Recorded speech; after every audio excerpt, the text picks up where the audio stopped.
জয় নিতাই, গৌর হরি বল। শ্রীধাম বৃন্দাবন থেকে যমুনার প্রবাহিত হচ্ছেন, দর্শন করুন, পবিত্র হন।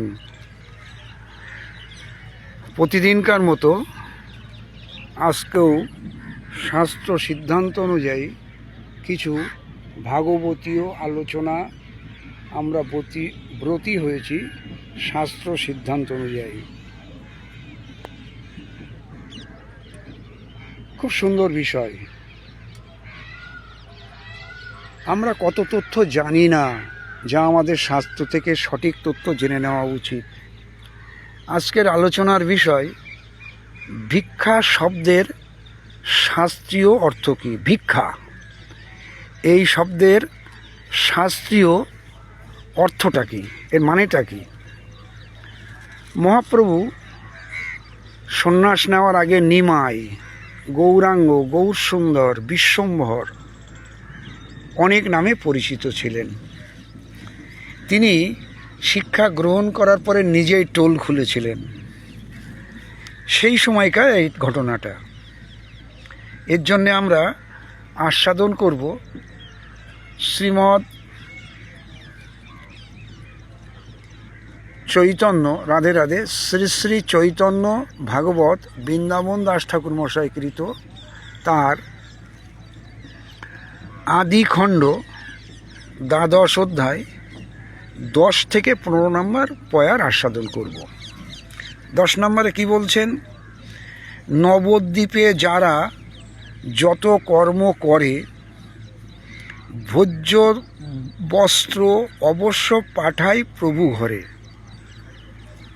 অর্থাৎ নবদ্বীপে বেশিরভাগই যারা ধর্মকর্ম করে তারা প্রভুর ঘরে ভোজ্য বস্ত্র ইত্যাদি পাঠাতেন। প্রভুও পরম ব্যয়ী।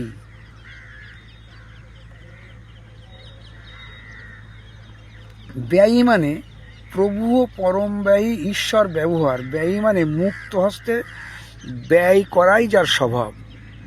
অর্থাৎ পেলাম বলেই রেখে দিলাম এরকম নয়, ওগুলো আবার ব্যয়ও করতেন, সেগুলোকে খরচও করতেন।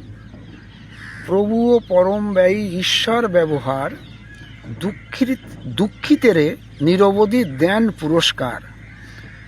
দুঃখিত দেখিলে প্রভু বড় দয়া করে, অন্ন বস্ত্র কপর্দক দেন তার ঘরে।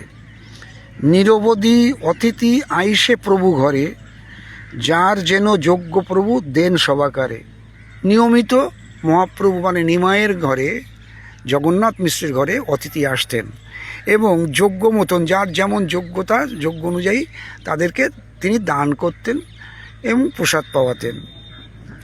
কোনো দিন সন্ন্যাসী আইসে 10-20 জন সন্ন্যাসী এসে যেতেন কোনো দিন। সবার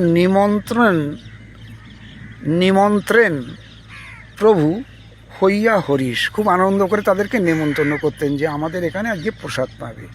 সেইক্ষণে কই পাঠায়েন জননীরে, 20 সন্ন্যাসীর ভিক্ষা ঝাঁট করিবারে। ঝাঁট মানে খুব তাড়াতাড়ি। ভিক্ষা শব্দের অর্থ এখানে কি বললেন মহাপ্রভু? ভিক্ষা শব্দের অর্থ আমরা শাস্ত্রে পাচ্ছি, ভিক্ষা হলো সন্ন্যাসীর আহার্য ও আহারকে ভিক্ষা বলে। সন্ন্যাসী যে আপনার গৃহে যদি কোনো প্রসাদ গ্রহণ করেন আপনার ক্ষমতা অনুযায়ী, তাহলে সেই যে আপনি তাকে প্রসাদ পাওয়ালেন সেই সন্ন্যাসীকে, এইটা হলো ভিক্ষা, এইটা হলো সন্ন্যাসীর ভিক্ষা গ্রহণ। এটাই আমরা শাস্ত্র থেকে জানতে পারলাম। শ্রী শ্রী চৈতন্য ভাগবত বৃন্দাবন দাস ঠাকুর মশাই কৃত তার আদি খণ্ড দ্বাদশ অধ্যায় 10 নম্বর থেকে 15 নম্বর পয়ার। জয় নিতাই, গৌর হরি বল। সবাই ভালো থাকুন, আনন্দে থাকুন, সুখে থাকুন। রাধে রাধে, শ্রীধাম বৃন্দাবন থেকে।